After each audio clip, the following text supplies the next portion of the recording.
ZUF na kuki refugee singda warning taukhre illegal immigrants sing khudakta mafiyom laga hankigadavani ZUF Zeliang puinaga proof ki ipa ipu singna thambiram balamda lairiba illegal immigrant pumnamak khudakta mapot masai yom laga hankigadavani haina Zeliang rong United Front na phongdokre Front asigi Ministry of Information and Publicity na thadorakpa cherol amana hai Central amadi State Government ta mari leinaba stakeholders singi ayaba yaudana kanagumba lanai miyoi natraga political leader amatana masagi oiba firepta yumpham oiraga demand tauba natraga yasinabagi wafam tauroidabani laikhidraba miyoi singi achumba wayal phangandana amasung Zeliangrong miyamgi maram saba right ikai khumnadaba maongda thabak taurakpa singi mathakta akanba mityeng changlagani ayaba yaudana mitop jangsilakpa lam khopsilakpa amasung Natural resource lokthokkhibagi wafam asi lona yaba maongda constitution gi makhada warep lauraga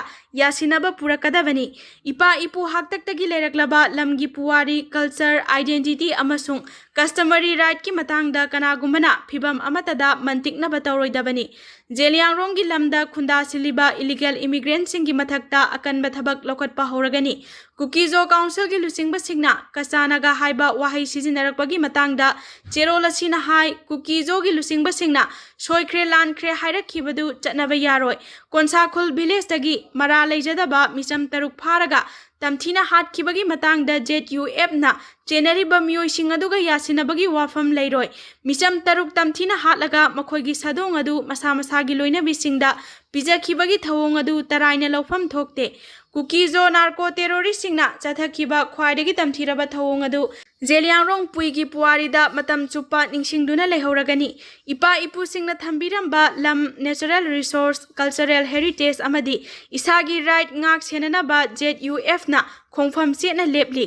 Zeliangrong puigi lam inchi ama fawa mitopna khopsin ba yaroi haina su cherola sina phongdorakli Government ki ayaba yaudana Manipur amasung Mizoram border da ain kaina lupa crore manga sangna sariba yot ki thong asina security da sauna akaiba pirakpa yabagi akiba leire Manipur amasung Mizoram border da government ki ayaba yaudana lupa koti sangna sariba yot ki thong asina security amasung regulatory ga mari leinaba singda yamna sauna khudong chadaba thokhalle hairi mari leinaba government amadi environment ki ayaba yaudana lupa crore manga sangna saba haukiba yot ki thong asi haujik losilakpagi phibamda leire hariba yot ki thong asina Manipur gi Churachampur district ka Mizoram amasung imlonari ba Myanmar lebaka samna halagani hairi sariba yot ki thong asida prefabricated erection amasung incremental launching technique sing sijinabasu thengnari hairi thong asi sabada sijinari ba steel beam sing amasung trusses sing asi Mizoram romdagi pusilaktuna asauba crane sing high strength ball sing amasung riveted singna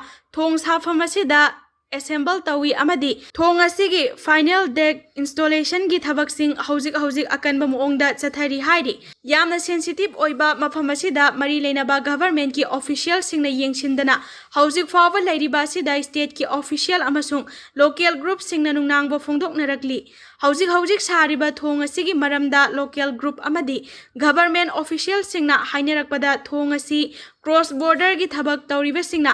ain kaina thong asi saduna makhoigi oina ain kaina drug sing nongmai amadi khusu khulai smuggling tawbagi lambi ama semlabra haibagi chingnaba leire hairi thaudoga siga haifet manaba moongda inglising ani kunga mari gi me thada kukisingi Sandel district ki ke molnom amasung Churachampur district ki Thingang phai ani gi marakta seliba Manipur river gi mathakta thong saba horambadagi Manipur government na khanglakpadagi thong sabagi thabak sing lenga ki ayaba yaudana amadi environmental clearance loramdabadagi security force ka loinana thong saba lephanduna thamki amaromda Manipur amasung Mizoram border da government ki ayaba yaudana yot ki thong sariba sida hanagi chief minister nongthombam birena mahaki Facebook account ta thagalakpa post amada lenga ki pukning chingsilakhi baga loinana district administration amasung police na ain kaina thong sariba mafam adugi security implication sing kupna monitor tawba haukhre haina thajaba yaba paw amana phongdorakli Manipur kansi hairabadi BJP party natana atopa political party amata leite MP sarda Manipur kansi hairabadi Bharatiya Janata Party BJP natana atopa political party leiroi haina BJP Manipur Pradesh ki president oibaga loinana Rajya Sabha gi MP su oiribi adhikari mayum Sarda Devi na phongdokre ngasi ni jaipa chuthekta laiba thambal sanglenda yankhai ga humdoi Tamelong AC dagi retired IRS gaigongding panmaina BJP da sanglakpada taramna okpagi thauramga mari leinana wafamasi A Sarda na phongdokhibani Thauram maduda nungba AC ki MLA Dingangnong Gamai BJP Manipur Pradesh ki General Secretary BJP District Mandal gi President Singshu Saruk Yakhi A Sardana Makha Tarduna Haukiba Kumza Lisingani Kungo Humdoidagi Lamdam Asida Thokliba Irang Asina Maram Oiraga Saukatpagi Lamzel da Sothariba Asi Laibak Thivani Irang Asi Matam Chana Thengna Haudragadi Manipur Asi Mutkiba Yabagi Fivam Amada Lakli MLA Singna Rajya Sabha gi MP oina thagat pibagi damaksu Manipur miyam da appeal tawraduna aikhoi masel khatna chainabana Manipur asi chaukhatpa purakpa ngamloi pulap phaminaraga wari sanaduna waroshin purakpana Manipur asi chaukhatpa ngamgani Kumjali Singani Taraga Mari Dagi Modi Lengak Lakpadagi Miyamna Nungshiba Amadi Thazaba Hena Thamlakpadagi BJP da Asauba Ahongba Ama Purakpa ngamle Tongan Tonganba political party gi Lengak Pairakpadagi NDA da BJP gi Lengak Lakpadagi Miyam gi Thazaba Yengnabagi Damag India gi Oina voter crore Taraga Tare Rom Lairiba Sigi Manungda voter crore Tara Rom line da enrollment tawbada hendokna Mioi crore Taraga Mathoi Rom na enrollment tawkhrabani Manipur miyamna khongjang changsinba matamda BJP na aranba thabak tawbagumna hek kholaw lawbada natana yauriba adu BJP na ngasi fawada miyamgi mayokta aranba thabak amata tawkhiba leite Manipur kaiba yaroi BJP na Manipur maset tadana ba honagani haiki Chief Minister ama oina ahaki tawfam thokpadi kanglupumna mag nungsi sanana hingminaba lambi thivani CM Chief Minister Khemsana Hairi Madudi Chief Minister Ama Oina Mahaki Tawfam Thokpadi Kanglupumna Mag Nungsi Sanana Hingminaba Lambi Thivani CM na High State Asida Kanglup Phurup Nungsi Sanana Hingminaba Ngamnaba Lambi Ama Thigadavani Santi Leitaba Mafamda Saukhatpa Yaroi Wafam Asi Senapati District da Chatluraba Matungda Kangpopi District ki Tapho Kuki Village Sip ki Mayumda Chief Minister na phongdokhibani handakta phajinduna thamlubadagi asoi angam yaudana thadorakraba kuki naha taraga mari dasu Chief Minister ga unaduna wari sanakhi masigi mamangda senapati da ngarang UNC gi mihut kangbo amaga unakhiba adugi matangda kuki khunja singda wangangbada CM na hai santi oina ba hotnabadagi kuki naha tara mari asoi angam yaudana thadorakhiba adugi damag UNC bu thagatki CM na hai phajinduna thamlamba naha sing adu asoi angam yaudana isorna thadok pirakpani mahak thadokpa nate haiki CM na kangpokpi headquarter da ngarang ngaihak pankhiba aduda church ki lusingba singna harau tayamna okhi church lusingba singa wari sanabada CM khemsana phongdokhibada haukhiba sing adu amana amabu ngaknarasi amadi kauthoknarasi aduga state asida santi purakna ba manglomda sangsinana ba hona minyarasi haiba kuki church singi lusingba singi wafam mahakna phongdokhi CM Khemsan bu kangpokpida harau tayamna okpada saruk yakhiba adubu kuki youth organization na akanba moongda yaningdaba phongdorakli Kangpokpi district ta lairiba church ki lusingba singna ngarang Chief Minister Y Khemsan ga unakhiba adu kotuna thagatpa phongdorakli amaromda Chief Minister bu Kangpokpi da harau tayamna okpada saruk yakhibada adubu kuki youth organization na akanba moongda yaningdaba wafam thamlakli Committee on Tribal Unity kotuna thadorakpa cherol amagi matung ina sahi asigi me taraga humdoida ambush tawraga hatkiba church ki pastor ahumgi matangda thijin humjin bagi thabak hena yangsinanaba church ki lusingba singna Chief Minister da taksin khiba adubu thagatpa phongdorakli loinana hojik chathariba blockade asina maram oiraga kangpokpi gi miyamna thengnariba khudong chadaba singi matangda Chief Minister gi pungning chingsin khiba adu pungning thogat ningai ni haina cherol asina khangalakli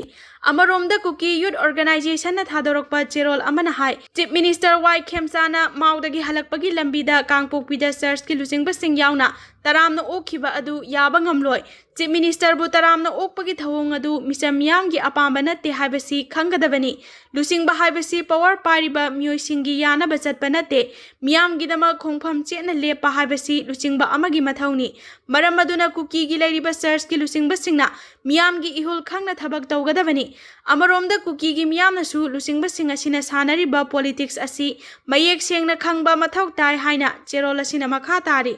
ꯆꯔꯆ ꯂꯤꯗꯔꯁꯤꯡꯅ ꯀꯥꯡꯄꯣꯛꯄꯤꯒꯤ ꯏꯁꯨ ꯁꯤएमꯗ ꯄꯨꯈꯠꯄꯤꯕꯒꯤꯗꯃꯛ ꯀꯣꯇꯨꯅ ꯊꯥꯒꯠꯄ ꯐꯣꯡꯗꯣꯔꯛꯂꯤ chief मिनिस्टरना ngarang सेनापतिदगी इम्फाल तमना हलकपगी लंबिदा चर्च लीडरसिंगना कांगपोकपीदा चीफ मिनिस्टरगा उनादुना हौखिबा मे 13 कोटलेन अमसुंग कोटजिम अनिगी मरक्ता चुरचांपुरदा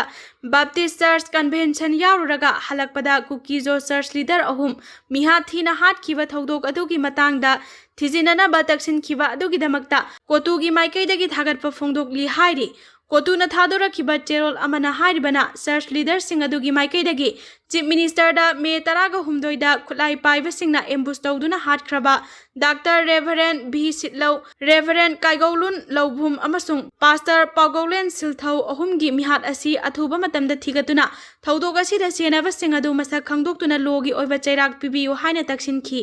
चर्च लीडर अहुम अदु एनेशियन आईएम गी कांगबुना हाटखिबनी हाइना मराल सिरदुना मखोइसिंग अदुगी मथक्ता अथुबदा जस्टिस पुरकनबा होटनगदबनी यूएनसी गी माइकैदगी नगा ताबा एरियादा चथरिबा मतम कक्तबा इकोनॉमिक ब्लॉकेट असिना मरम ओइरगा कांगपोकपीदा लैरिबा मियाम हिदाक लांगथक यावना नोमगी तंगाई फदना सिजिनदबा याद्रबा पोलमसिंग फंगदबगी अवाबा कया मायोकनरिबा असिगी मतांगदा चर्च लीडर सिंगी माइकैदगी चीफ मिनिस्टर दा मयेक सेंगना थमदुना डिस्ट्रिक्ट असिदा चाना थकनबा पोलमसिंग निंगथीना फंगननबगी वाफम तक्सिनखिबा अदुगिदमक्ता सु थागतपा फोंदोकली कांगपोकपी डिस्ट्रिक्ट असिदा था अमरोम हेना इम्फाल अमसुंग दिमापुर रोमदगी हिदाक लांगथक यावना नोमगी तंगाई फदबा पोलमसिंग थाजिलकपा लेपखिबदगी खमथेंगना अवाबा मायोकनरे हाइना फोंदोरकली कुकी नुपी अमदगी लुपा करोड़ 15 रोमगी WY टेबलेट केजी 12 फागतपा ngamkhre इंटेलिजेंस ना पिरकपा रिपोर्ट अमगी मतुंग इना नार्कोटिक कंट्रोल ब्यूरो NCB अमसुंग मणिपुर पुलिस की अपुनबा टीम अमना ngarang चुरचांपुर डिस्ट्रिक्ट चथखिबा एंटी नार्कोटिक ऑपरेशन दा नुपी अमदगी लुपा करोड़ 15 रोम ओइगदबा मेथाम्फेटामिन WY टेबलेट केजी 12 रोम फागतपा ngamkhre हाइरि ऑफिशियल ओइबा पाउगी मतुंग इना NCB अमसुंग मणिपुर पुलिस की अपुनबा टीम अमना इंटेलिजेंस ना पिरकपा रिपोर्ट की मतुंग इना चुरचांपुर डिस्ट्रिक्ट लैबा पाउमिलिन मुल्लो कौबी नुपी असिगी मयुमदा संगदुना सथखिबा रेड अमदा पैकेट 15 हापतुना थमलंबा WY टेबलेट केजी 12 असी फागतपा ngamखिबगा लोइनना ड्रग स्मगलिंग तौबदा चेनबा नुपी असी फाखि अमदि ड्रग सिंग असी पुथोक पुसिन तौबदा सिजिनबनी हाइबा Mahindra Bolero registration number MN01AS 6029 असिसु फागतपा ngamखि हाइरि अपुनबा टीम असिना चथखिबा इन्वेस्टिगेशन दा फागतलबा WY टेबलेट सिंग असी मोरेरोमदगी ड्रग स्मगलर नुपी असिना पुरक्तुना असम रोमदा पुदुना योननबा होटनरंबनी हाइरि फागतलबा WY टेबलेट गाड़ी अमसुंग नुपी असी मरी लेनबा पुलिस स्टेशन दा मखा ताबा लोगी ओइबा थबक सिंग लौखतनबा खुसिनख्रे हाइरि मणिपुर यामलबा ड्रग सिंग फाबगी थबक हंदकी असिना अहानबा नते अदुम ओइनमक यामलबा ड्रग सिंग असिगी मपु कनानो हाइबदुदी ngasi फावबा मरी लेनबा ऑथोरिटीना पुथोक्तुना मियामदा खंगनबा लैत्रे अयाम्बा मतमदा तुमसित फाद्रबदी हक्सांगी अरुम्बा हेनगलई तुम्बगी चांग वाटलबदी आराम खौरांग पोकपगी चांग हेनगलक्तुना हेंजिनबा मोंगदा चासिन थक्सिली हाइबा ममांगदा सथखिबा स्टडी सिंगदगी मयेक सेंगना खंगबा ngamkhre मसीगी मरु ओइबा मरमदी ग्रेलिन कौबा आराम खौरांगबा फावननबगी हार्मोन चांग वांखलकपा अमसुंग लेप्टिनगी चांग हंथरकपननी मतमगी अवोनबा मतुंग इना मियोय अयाम्बा मसागी सिंथा पांगनबा होटनबदा तुम्बगी चांग हंथरकले मतम सांगना तुम्बगी चांग वाटलबदी हक्सांगी अरुम्बा हेनगलई हाइबा तोंगान तोंगान बा स्टडी सिंगदगी मयेक सेंगना खंगबा ngamle नोमदा मियोय अमना यामद्रबदा पुंग 3 तगिना 9 फावबा मपुंग फाना तुमगदबनी नुमित खरनीदंग ओइरबसु तुम्बगी चांग वाटलबदी हक्सांगी अरुम्बा हेनगलई हाइबा चपसाना खंगबा ngamle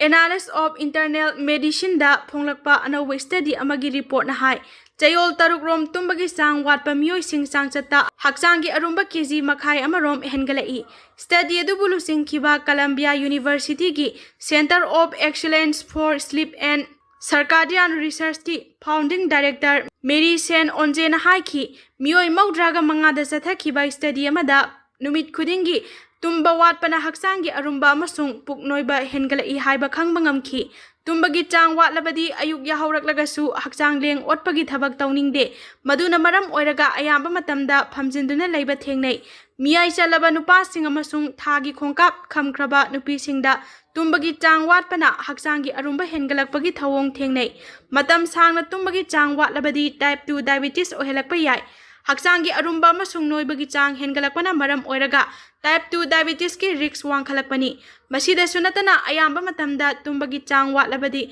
thamoigi laina ohelakpa yai. Phamungda hiplabasu tumba yadabagi matam sangna mikap thoktuna leirabadi haksangda thoidokna kanade numit khudingi tumba amasung yahawbagi chang kahendanaba honabagi tangai fadaba lei hairi tumba yagandaba miyoi matangda Mary Center onjena hai yariba makai tumlamdaiga naknana sa charoidabani ahing athengbada coffee natraga chana singba caffeine singi saruk yawba mahi thakloidabani numit khudingi masi oiba chinjak masal suna sabaga loinana ayamba matamda hakchang leng otpagi thabak tawgadabani amasung tumba amadi yahobagi matam kahendanaba honabagi tangai fadaba lei chara henbadagi tumdabana hakchang sokpa heli